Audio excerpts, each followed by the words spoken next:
And welcome back to Blackie's Bulldog Tavern here in Smithfield, Rhode Island, home of the Mike Pressler Show. And right now, we're going to have a little chat with Associate Head Coach Brad Ross of the Bulldogs. And Coach, you're now in your second season, and you were a three-time All-American midfielder, a two-year captain at Duke, and won 3 straight ACC titles. That's a lot of experience that you bring into this position. You also won the 2011 Major League Lacrosse title with the Boston Cannons, which you're also a member of to this day. So great to have you with us here today, and great to have you as part of the staff now in your second season.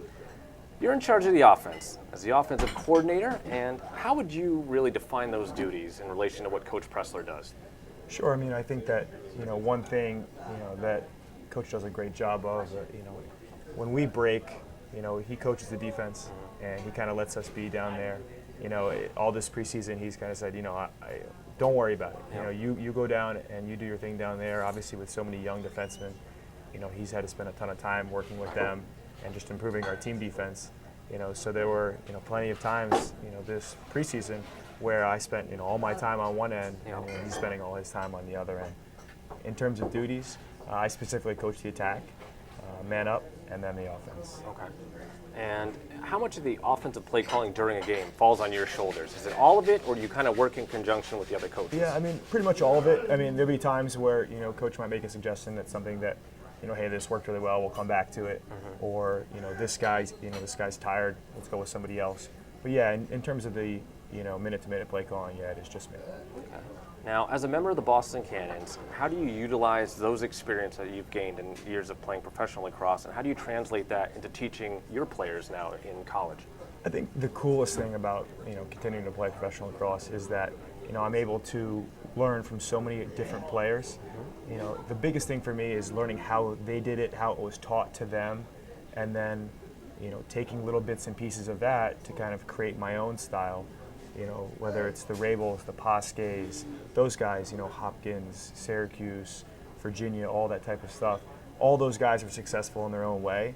And so, I'm constantly quizzing them about, hey, what kind of man-up stuff did you run in college? What was your technique? How did he teach you to shoot on the run or to shoot time in room? And, you take little bits and pieces of that, and you're able to kind of create your own style here, 4 or 5 years out of school.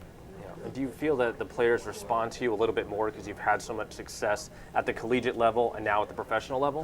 Yeah, I mean, I think so. I mean, I'd be lying if I didn't, say that. I mean, obviously, they, watch, maybe some of the things that I've been able to do, as a player, and whether that's shooting the ball or whatever. I mean, I can tell them, hey, this works for me.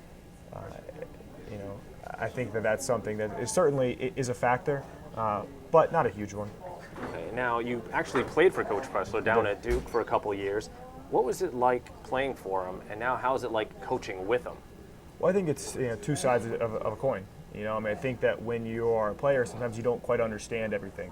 You don't know the reasons why it. Now I'm on the other side of the coin. Everything that we do as a coaching staff has a reason behind it.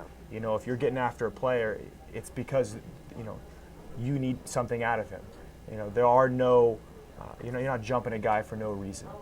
So when you're a young guy, you might not quite understand that.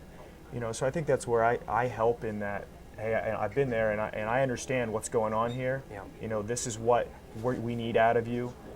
Understand that there's a reason behind everything that we're doing. Yeah. Now, you've also had an opportunity to coach at one of the other Division I schools down the road in Providence, sure, at Brown under Coach Tiffany. How different was it coaching down there than coaching up here in Smithfield now with Coach Pressler? I mean, I think that, the base is obviously the same. They're different types of kids. Yeah. It's obviously a very different school, so we attract different types of people. Brown being, the quintessential liberal arts school, they're going to attract a certain type of kid. Yeah. We're going to attract a different one, being more kind of a business-centric school. In terms of, the styles, I don't think they could be any more different. I really don't. Yeah. Lars is an excellent coach. He does a great job with those guys. He is your mad scientist type. Lock himself in the basement, and study, 25 hours of film and the smallest little details there. I think that those are his strengths. We obviously work on those things, but for us, it's a much bigger picture in terms of the game. We focus on a lot of the smaller details, less X's and O's, and more, bigger pictures of this is who we are, this is who we want to be, and stick to those kind of values. as not only a staff, but then obviously for our players as well. Right. And now, going back to your professional playing right now, how do you balance being a professional lacrosse player with coaching lacrosse when the seasons pretty much overlap? Yeah, I mean, I'd be lying to you if I told you it wasn't difficult. Yeah. I consider myself as about as fortunate as to come. I get to work at a great school, have tons of responsibility, work with great people, and then also play in the city that I live in. Yeah. I mean, I live 45 minutes from Boston, and I live near Bryant.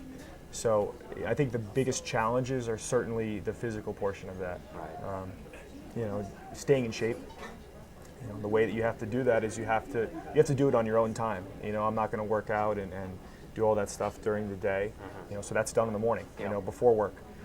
So I'm in at 7 a.m. and work out in the morning every day, 6 days a week, and then once it hits 8 o'clock, that's Bryant University from 8 o'clock to 8 o'clock. So I kind of take care of that stuff in my own time. And now, shifting towards this last weekend's game against Colgate, as the offensive coordinator, what are your thoughts on your offense's performance in that contest? Sure. I mean, I think that, you look at the ages of the guys.